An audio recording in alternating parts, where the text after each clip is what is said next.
Sean, to you first on this. If Republicans, for instance, Kasich in this instance, if Republicans are successful in this line of attack, are you worried that Donald Trump will just turn around? He's hinted last week, a third-party run isn't out of the realm of question. Are you worried about that? I'm not. I think Mr. Trump's made it clear. We've had conversations with him.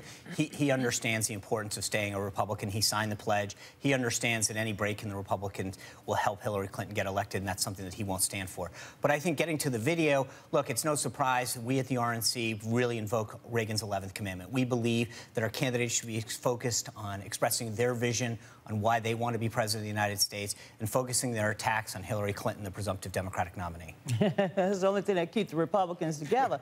Look, xenophobia is very popular right now in the Republican Party, and Donald Trump is the leader of the choir. And as long as he's able to get the kind of support that he's getting by raising his voice and demonizing people, Donald Trump is going to continue to lead within the Republican Party. You've had a lot of Republicans come out against what Donald Trump has said, and I think it's pretty irresponsible to paint the entire party as xenophobic. He's got 35% of the vote. That means 65% of the party is not with Donald Trump. Look, I think attempts to paint Donald Trump as a Nazi or a fascist frankly gives him too much credit.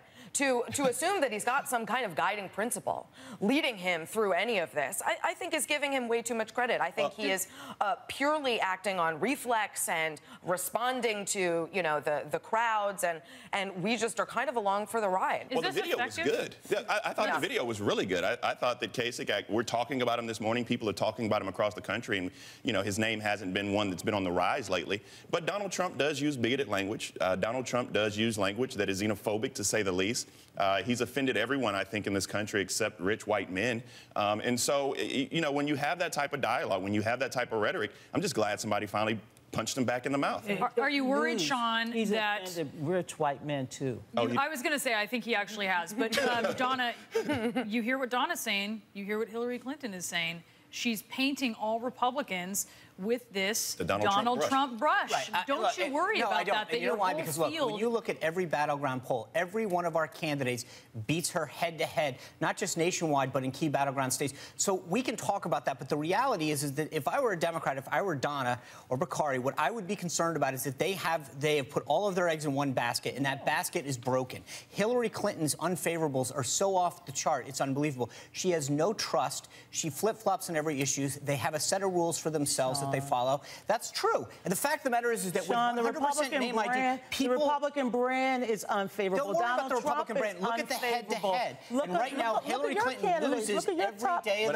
the week. I think Sean can't say with a straight face, most Republicans can't say with a straight face that Donald Trump will beat Hillary Clinton in a head-to-head matchup. Donald Trump will beat Hillary Clinton. But we know every one of those candidates will beat Hillary Clinton. I'm not Mitt Romney. I got $10. But look, the truth is that we don't have a nominee in the Democratic Party. Yes, you do. No, we don't. It's a we joke. still have. Give me a break. No, because you're saying Martin O'Malley could pull it out, right? Yeah. You know what? He has a chance. We're having a different kind of debate and discussion in the Democratic Party. Bernie Sanders. Going through the motions. Good.